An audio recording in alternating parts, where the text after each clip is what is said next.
नमस्कार साथियों, मैं ललित सोनी दृष्टि आईएएस की एडिटोरियल एनालिसिस श्रृंखला में आपका स्वागत करता हूं।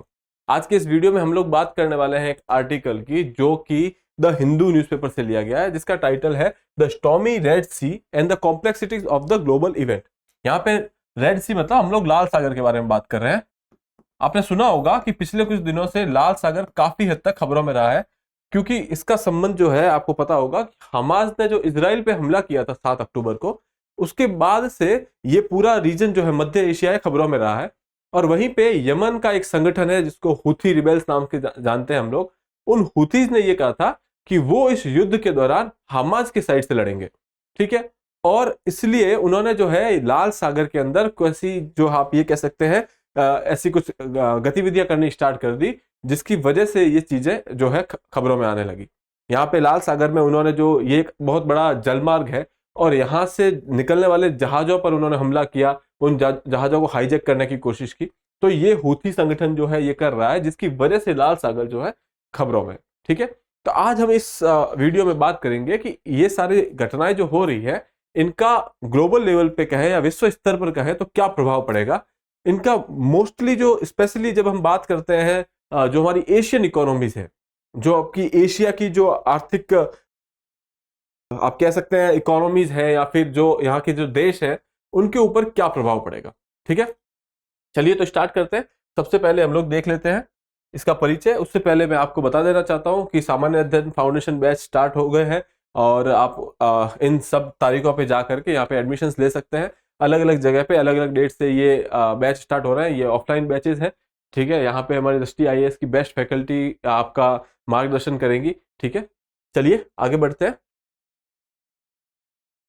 तो रूपरेखा के तौर पर हम लोग देख लेते हैं कि इस आर्टिकल में हम लोग क्या क्या बात करने वाले हैं। तो हम लोग पहले सबसे पहले देखेंगे कि ये न्यूज में क्यों है, खबरों में क्यों है। जैसा कि मैंने बताया आपको कि जब से ये हमास ने इजराइल पे अटैक किया, उसके बाद से हुथीज भी जो है इसमें शामिल हुए हैं कहीं ना कहीं, और वो लाल सागर में ऐसी गतिविधियां कर रहे हैं, ठीक है। इसका महत्व क्या है वो देखेंगे।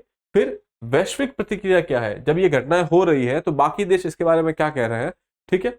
उसके बाद भू राजनीतिक जटिलताएं क्या है, इस मैटर को सॉल्व करने में या इनके बीच में क्या क्या ऐसी कॉम्प्लिकेशंस आ रही हैं या जटिलताएं क्या क्या आ रही है, उनके बारे में बात करेंगे। फिर वेस्ट एशियन सिक्योरिटी, जो आपका पश्चिमी एशिया है, उसके अंदर सिक्योरिटी को लेकर के, सुरक्षा को लेकर के क्या क्या इश्यूज हो रहे हैं, उनके बारे में बात करेंगे। इनका क्या इफेक्ट पड़ेगा उनके बारे में बात करेंगे। इसके अलावा देखेंगे गैर राज्य अभिनेता, जिसे हम जनरली नॉन स्टेट एक्टर बोलते हैं, इनका रोल क्या है, ये कैसे बढ़ रहे हैं। अब जो हम हूथीज के बारे में बात कर रहे हैं वो एक नॉन स्टेट एक्टर ही है, ठीक है। या फिर हम लोग जैसे कुछ वक्त पहले तक आप कहेंगे कि तालिबान को भी एक नॉन स्टेट एक्टर ही माना जाता था, ठीक है। उसके बाद हम लोग वे फॉरवर्ड देखते हुए आर्टिकल को कंक्लूड करेंगे, ठीक है। ये आपका आर्टिकल है जिसे लिखा है कबीर तने जाने, ठीक है।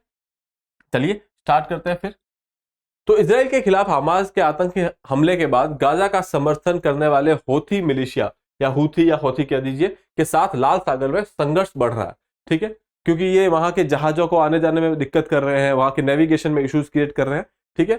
नवंबर की घटना है कि हौथी मिलिशिया ने गाजा के लिए समर्थन की घोषणा की और लाल सागर में मालवाहक जहाजों को निशाना बनाया, ठीक है। इन्होंने कहा कि हम लोग जो वहां के हमास है उनको समर्थन कर रहे हैं और उसकी वजह से हम लोग ये गतिविधियां यहाँ पे कर रहे हैं। एक वीडियो में हेलीकॉप्टर में हथियारबंद लोगों को इजरायली लिंक वाले जहाज, मतलब एक जहाज है जो एक मालवाहक जहाज था जो इसराइल से संबंध रखता था, उसके ऊपर इन्होंने जो है हमला करते हुए दिखाया है। और ऐसी गतिविधियां बहुत हो रही है। और अभी रिसेंटली आज की अखबार में शायद था कि एक माल्टा का कोई जहाज था, वो इधर से गुजर रहा था गल्फ ऑफ एडन से, ठीक है। एडन की खाड़ी से ये गुजर रहा था और उसको हाईजैक कर दिया गया है। अभी तक ये पुष्टि नहीं हुई है कि उन्होंने हुथीज ने किया या किसी और ने किया है, लेकिन इस तरीके की गतिविधियां जो है इस लाल सागर वाले एरिया में या फिर गल्फ ऑफ एडन की बात करें तो इस सब जगह पे ये बढ़ रही है, ठीक है। अब इनके इंपैक्ट वगैरह की बात करते हैं, उससे पहले एक बार देख लेते हैं कि ये एरिया है क्या, ठीक है। आप देखेंगे कि ये तो है आपका इजराइल वाला area, Israel, West Bank, Gaza strip, ठीक है। फिर ये आपका जो है सिनाई पेनिनसुला इजिप्ट का है, और यहां पे आपको पता होगा सबसे इंपॉर्टेंट जो है सुएज नहर है, ठीक है। अब ये जो सुएज नहर है इस तरफ, ये सुएज नहर आधे से ज्यादा आप कह सकते हैं यहां से जाने वाला यूरोप को अगर एशियाई देशों से जोड़ने वाला एक बहुत महत्वपूर्ण जल मार्ग है, ठीक है। फिर आप नीचे आएंगे यहाँ पे तो यहाँ देखेंगे ये लाल सागर है। ये पूरा एरिया जो आप देख रहे हैं यहाँ पे, ये एरिया पूरा लाल सागर है। ठीक है, अब लाल सागर के अंत में यहाँ पे एक जो है आप कहेंगे बाब अल मंडप करके एक आप कह सकते हैं जल संधि या स्ट्रेट टाइप है, और उसके बाद है गल्फ ऑफ एडन, जैसा कि अभी मैंने बताया कि माल्टा की एक शिप को जो है यहाँ से हाईजैक कर दिया गया है। ठीक है, तो ये पूरा एरिया, और जब हम बात कर रहे हैं होथीज की, तो वो होथीज यहाँ पे यमन में यहाँ कहीं होते हैं। ठीक है, ये एरिया जो है इधर वाला, ये होथीज के अंडर में है। ठीक है, तो आप देख सकते हैं कि इन होथीज का इन्फ्लुएंस जो है इधर लाल सागर में या गल्फ ऑफ एडन में काफी है, तो यहाँ पे वो अपनी गतिविधियां चालू कर रहे हैं। ठीक है, इसके अलावा यहाँ पे देखने वाली बात है कि इन होथीज को जो समर्थन मिलता है वो ईरान का मिलता है। ठीक है, एक और जल मार्ग है, अगर हम बात करते हैं तो वो जल मार्ग कुछ इस तरीके से है कि ये स्ट्रेट ऑफ हॉर्मूज, ठीक है, यहां से भी जहाज जा सकते हैं और फिर यहां से लैंड रूट लेकर के इधर मेडिटेरियन सी की तरफ जा सकते हैं। लेकिन ये जो है आप कह सकते हैं एक चोक पॉइंट है। ठीक है, तो इसलिए महत्वपूर्ण ये हो जाता है कि मोस्टली जो है सारे जहाज इस तरीके से जाते हैं। यहाँ पे इजिप्ट जो है सुएज नहर पे टैक्स लेता है और आगे मेडिटेरियन सी की तरफ जहाज जाते हैं। ठीक है, इसके अलावा यहाँ पे आप देख सकते हैं लाल सागर वैश्विक व्यापार के लिए बहुत महत्वपूर्ण है। सुएज नहर पश्चिम पूर्व का व्यापार लगभग 15% का हिस्सा जो है वो यहीं से व्यापार होता है। जो आपका ईस्ट और वेस्ट कंट्रीज जो है, जब हम जनरली बात करते हैं यूरोप और यूएसए वगैरह को हम लोग वेस्ट की कंट्रीज मानते हैं और बाकी इधर ईस्ट की कंट्रीज मानी जाती हैं। तो अगर ईस्ट और वेस्ट के बीच में जो व्यापार होता है उसका 15% व्यापार खाली एक इस जलमार्ग से होता है। इसलिए ये एरिया जो है हमारे लिए काफी इंपॉर्टेंट हो जाता है, लाल सागर। ठीक है, अब यहाँ पे ये सारी गतिविधियां होती है तो इसकी वजह से वैश्विक व्यापार पे फर्क तो पड़ेगा। यहाँ पे आप देख सकते हैं कि मुंबई से ये बाबल मंडप से होते हुए सुएज कैनाल से होते हुए यूरोप की तरफ जो जहाज जाते हैं, ये जो रास्ता है लगभग आपका कुछ 7,000 से ज्यादा 7200 किलोमीटर के आसपास का है। और अगर जब हम बात करते हैं ये जो अफ्रीका को सर्कमवेंट कर करके यहाँ यूरोप जाने का, ये लगभग 11,600 किलोमीटर के आसपास पड़ता है। तो इसलिए ये थोड़ा बेहतर रास्ता है हमारे लिए। ठीक है, फिर जब हम बात करते हैं कि इस एरिया की और क्या इंपॉर्टेंस है, जब हम बात करते हैं इस सऊदी अरेबिया की, तो लाल सागर के किनारे पे वो एक नई सिटी बनाई है, नियोम सिटी। ठीक है, वो उनके डाइवर्सिफिकेशन के लिए काफी इंपॉर्टेंट हो जाती है। आपको मालूम होगा कि सऊदी अरेबिया का मोस्टली जो इकोनॉमी है वो ऑयल वगैरह पे डिपेंडेंट है। अब वो उसको डाइवर्सिफाई कर रहे हैं, मतलब और भी जो सेक्टर्स हैं उनके अंदर जा करके इन्वेस्ट करना चाह रहे हैं। तो उसके लिए उन्होंने ये नियोम सिटी नामक जगह बनाई है। ये जो है आप कह सकते हैं कि एक टेक्नोलॉजिकली एडवांस सिटी होगी। ठीक है, तो वो भी इधर ही कहीं पे रेड सी के आसपास रहती है। तो इसलिए ये भी इंपॉर्टेंट हो जाता है, एरिया जो है स्ट्रेटेजिकली हमारे लिए इंपॉर्टेंट हो जाता है। ठीक है, तो यहाँ पे हम लोग देख लेते हैं एक बार। At the end of the October after the audience terror attack by the Hamas against Israel, जो हमने बताया कि इसमें जो है हमास का जब अटैक हुआ उसके बाद से मध्य एशिया के अंदर एक इंस्टेबिलिटी आ गई है, अस्थिरता आ गई है। ठीक है, अब ये अस्थिरता जब आई है तो इसके अंदर ये हूथी मिलिशिया जो है, हूथी मिलिशिया, जैसा कि मैंने बताया कि यमन में प्रेजेंट है। ठीक है, और लेकिन इसको जो सपोर्ट मिलता है वो ईरान से मिलता है।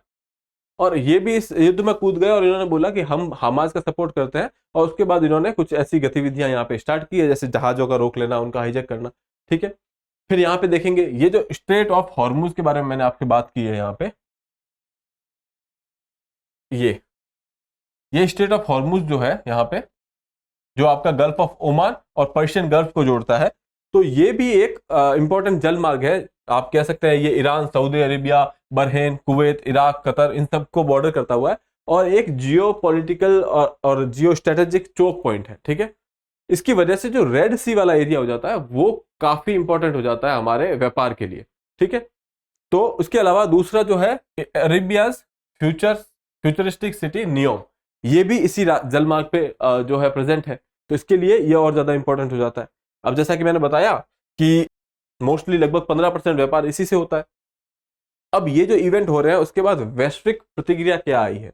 ठीक है, तो वैश्विक प्रतिक्रिया ये है कि जैसे ही ये कुछ इवेंट्स हुए तो यूएसए ने यहाँ पर मिलिट्री डिप्लॉयमेंट करना स्टार्ट किया, अपने वॉर हेड्स वगैरह यहाँ पे ला करके खड़े करने लगे।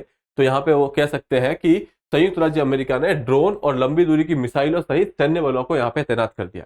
ठीक है, और उसके बाद उन्होंने बोला है कि जो बाकी नेशंस हैं उनको भी बोला कि आप इसमें सहयोग करें। The USA has now called upon partners to deploy multinational task force around the narrow Bab al मंडप स्ट्रेट। ठीक है, ये भी मैं आपको बता चुका हूं। अब ये यहाँ पे ये बोल रहे हैं कि जो बाकी स्टेक होल्डर्स हैं, बाकी जो साझेदार हैं इस रीजन में, जिनके लिए इंपॉर्टेंट है, वो भी आकर के यहाँ पे अपना टास्क फोर्स वगैरह डिप्लॉय कीजिए, क्योंकि अभी यहाँ पे खतरा बढ़ रहा है। ठीक है, तो यहाँ पे उन्होंने बोला है कि आप यमन में कीजिए, जिबूती में कीजिए। जिबूती जो है ये अफ्रीका में पड़ता है आपके, और ये काफी इंपॉर्टेंट है क्योंकि यहाँ पे बहुत सारे देशों के मिलिट्री बेस है। ठीक है, यहाँ पे यूएसए का मिलिट्री बेस है, चाइना का है, जापान का है, इटली का है, फ्रांस का है। ठीक है, तो एटलीस्ट इतने लोग तो यहाँ आकर के अपनी टास्क फोर्स रख ही सकते हैं।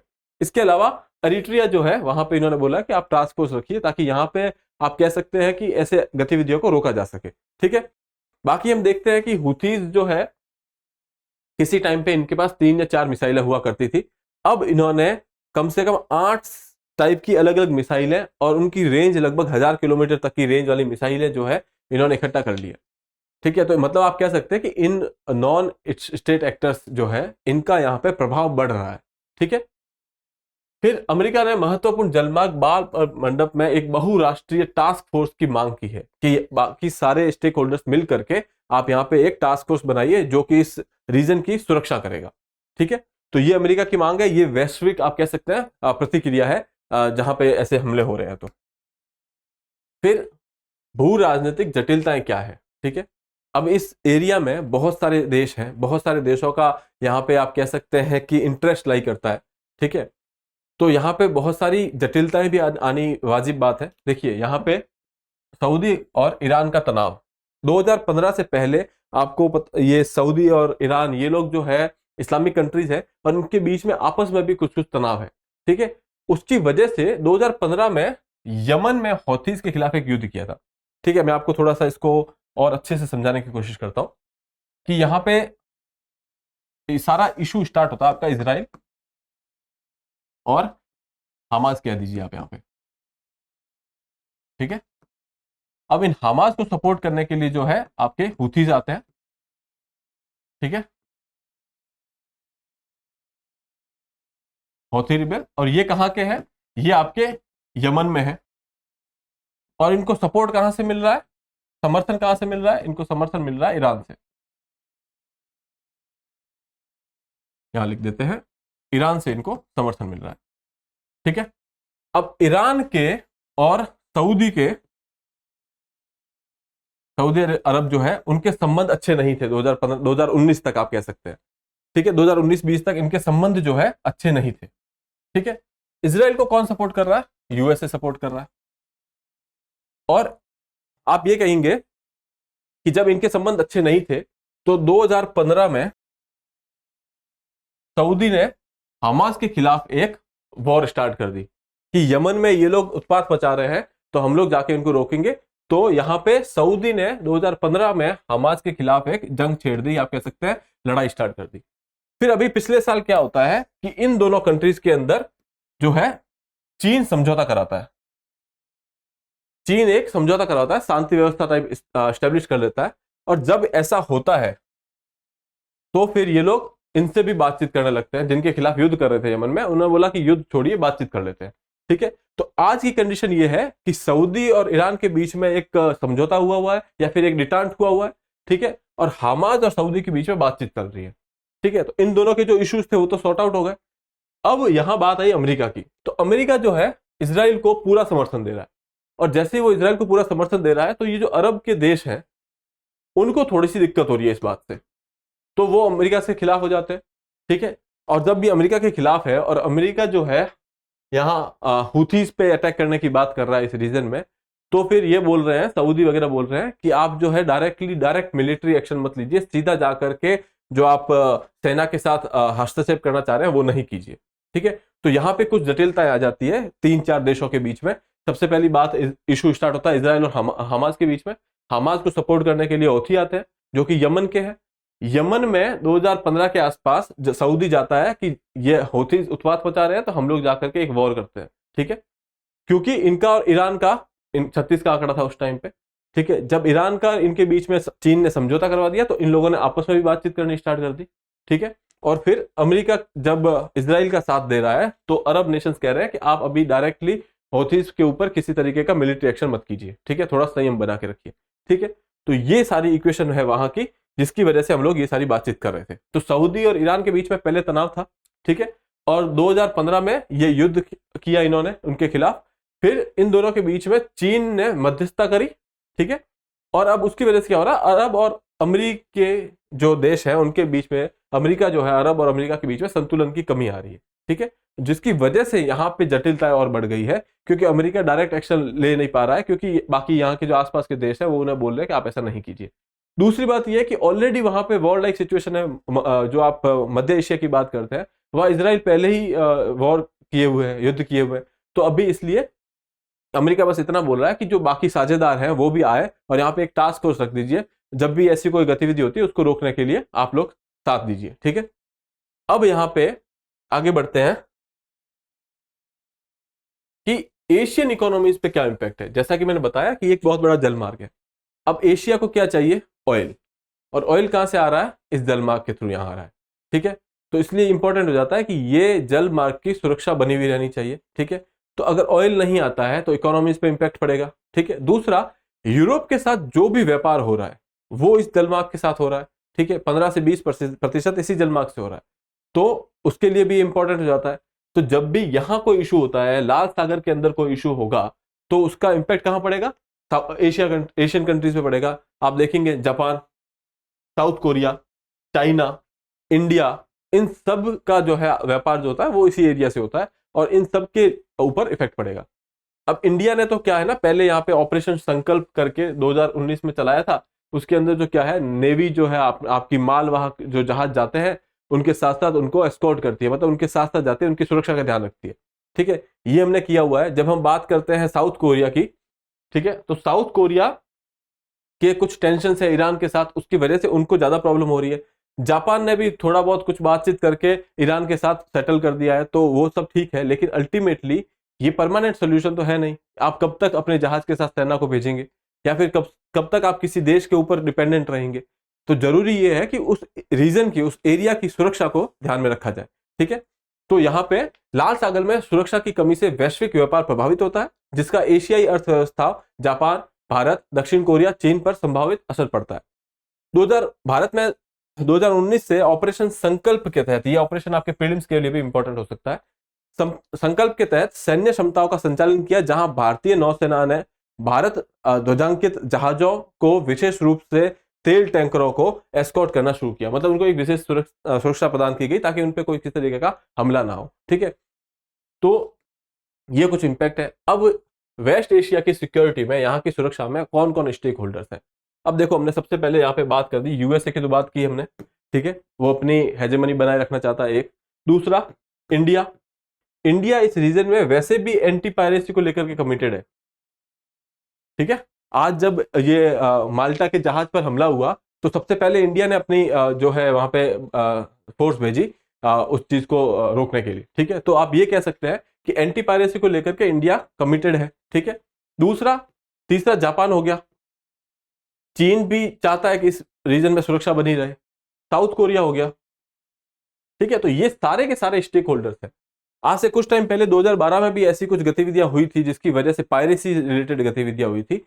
तो वहां पे चीन, भारत, इन लोगों ने मिलकर के वहां पे काम किया था। लेकिन आज का जो परिप्रेक्ष्य है, वैश्विक परिप्रेक्ष्य, उतना बदला हुआ है कि शायद चीन आकर के काम नहीं करेगा, ठीक है, साथ में।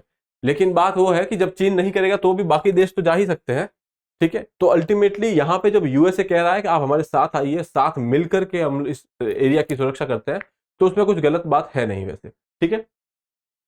तो ये बात हमने यहाँ पे डिस्कस कर दी। अब देखते हैं कि role of non state actors. ये जो हौथीज वगैरह है या कोई भी आतंकवादी संगठन है अगर, जो कि इंपैक्ट कर रहा है, ग्लोबल ऑर्डर को इंपैक्ट कर रहा है, लेकिन वो कोई सोवरेन स्टेट नहीं है, ठीक है, ऐसे एलिमेंट्स को हम लोग बोलते हैं नॉन स्टेट एलिमेंट्स, ठीक है। तो यहाँ पे इनका आजकल आप देखेंगे कि रोल बढ़ रहा है। जैसा कि मैंने बताया, हौथीज के पास पहले 2 या 3 मिसाइलें हुआ करती थी, अब इन्होंने हजार किलोमीटर की दूरी तय करने वाली 8 से 9 अलग अलग प्रकार की मिसाइलें इकट्ठा कर ली है, ठीक है। उसके बाद हम लोग अफगानिस्तान की बात करें तो तालिबान किसी टाइम पे एक आतंकवादी संगठन हुआ करता था, ठीक है। जो कि अमेरिका ने बनाया था, और आज की डेट में वो इतना पावरफुल हो गया था कि अब उस देश को रूल भी कर रहा है। ठीक है, इसके अलावा आप देखेंगे ये जो एरिया पूरा है, अफ्रीका का है, साहेल रीजन है, इन सब एरिया में ऐसे जो नॉन स्टेट एक्टर्स है वो काफी प्रोमिनेंट है। ठीक है, तो इनका जो है रोल काफी बढ़ रहा है। जब हम जियोपॉलिटिकल ऑर्डर की बात कर रहे हैं तो यहाँ पे एक नया ट्रेंड आ रहा है कि ये नॉन स्टेट एक्टर्स का रोल बढ़ रहा है। ठीक है, और जो छोटे छोटे अफ्रीकी देश वगैरह है वो अपने वहाँ पे जो पॉलिटिकल रजीम है, वहाँ पे जो राज कर रहे हैं, वो अपने छोटे छोटे फायदे के लिए इन लोगों को जो है सुरक्षा या फिर समर्थन प्रदान करते हैं। ठीक है, जैसे हौथीज को आप देखेंगे कि ईरान समर्थन दे रहा है।